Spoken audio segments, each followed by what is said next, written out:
Hello friends, it's Boris here, and welcome to my passing tutorial of FIFA 21. Here we're gonna go through the basics of passing in a game, and also of course speak about the most effective techniques to use in the game, and also speak about errors as well, and why these happen in your gameplay. Starting with the basic ground pass. Here is all about planning the passing and trying to aim early with the left stick towards the receiver. And the best is to use assisted settings, since we can just tap the passing button without worrying about the power. You're gonna get some help with the direction as well. But the error will increase massively if you try to pass through an opponent. So try to look for that clear path. An important ingredient when it comes to the passing is of course the passing tempo.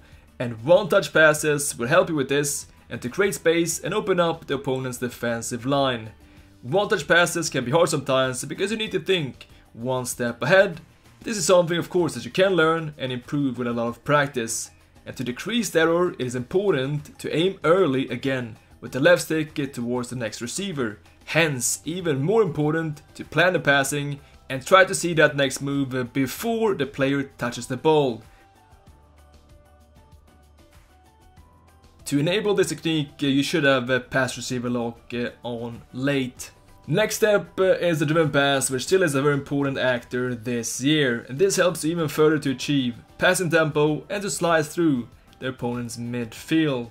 And to make a driven pass, just hold down R1 or RB on Xbox while performing the pass. And 2 bars of power is the sweet spot. The driven pass adds more power, but also slightly more risk to the pass. Driven passes are great to use when you want to connect the defense and attack in a counter, or just find a very tight angled pass through the opponent's midfield.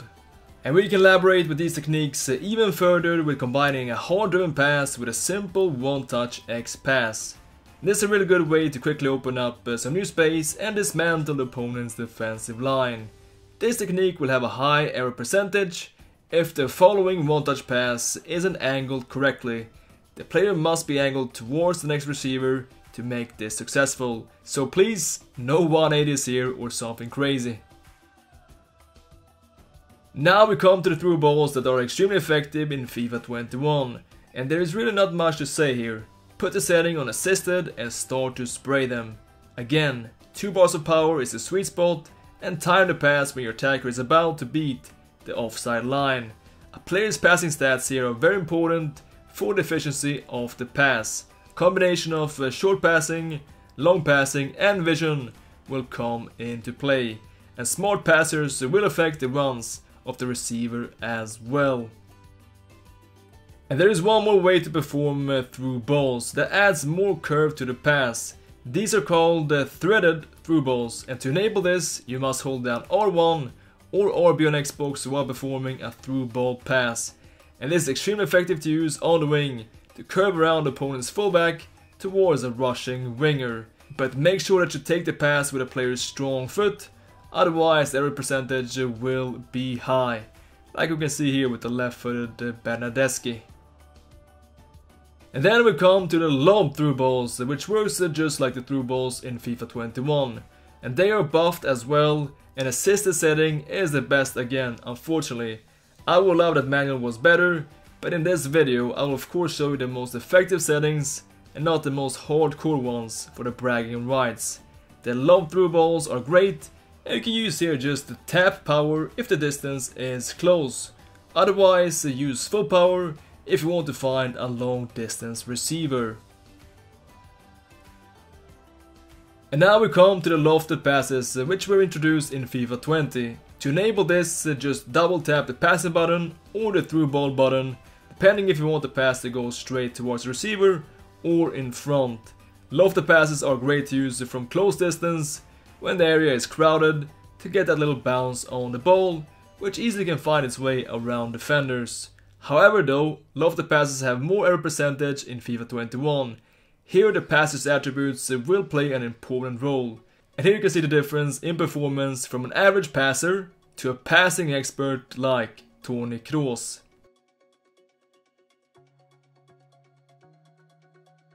Lofted passes are also great to use from the wing, from close distance, to find that tap-in volley, aka the Boras cocktail. We will also speak briefly about the cross passes, which sometimes can be your only option. Like in this sequence here, we have no angle to connect the defense and the attack, and here the cross pass, square on PS and X on Xbox, can be a fantastic option, and you don't even have to power up a lot. This is just to get the angle over the opponent's midfield line. And finally, we have the driven cross pass, which is amazing this FIFA. And this is the quickest way to switch sides, and the technique is very accurate as well. All you have to do is to hold down R1 or RB on Xbox while performing a cross pass and use a lot of power around 3 bars. This pass is great to use to switch sides quickly and find some new passing options.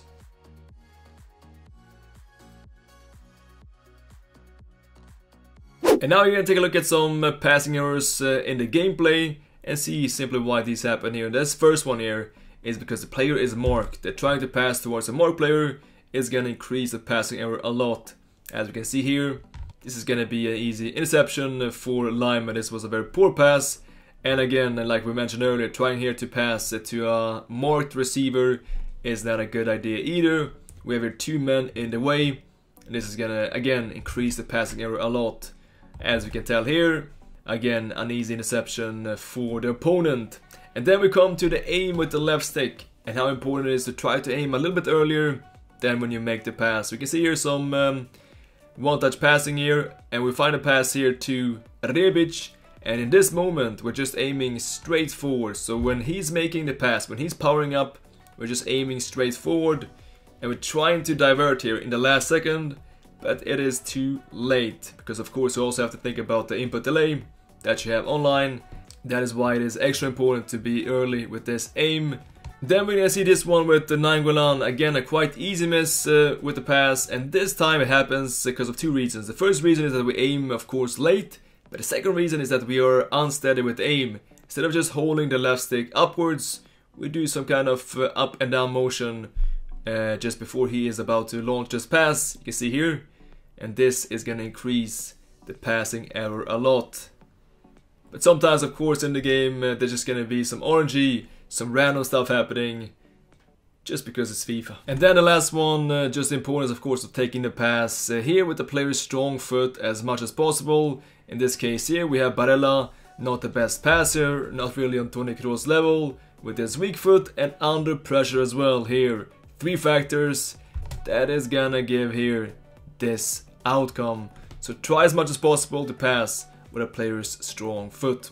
Yes, that is it for this video now, and to summarize this a little bit, try to, of course, plan your passing, try to think a little bit ahead of that pass and have that vision just like you would have in real life. See, okay, where is the next receiver, try to find that quite early, and to aim early with that left stick is the key for successful passing. And also have the coverage in your gameplay to speed up the tempo, use some one-touch passes, use some driven passes as well to make it harder for the opponent to defend. So yes, good luck now with these techniques, and thank you so much for watching this video. We can have double uploads today again, so don't miss that with the Road to Glory again, now fighting for rank 1 in Division 1. See you then, and as always, until next time, take care.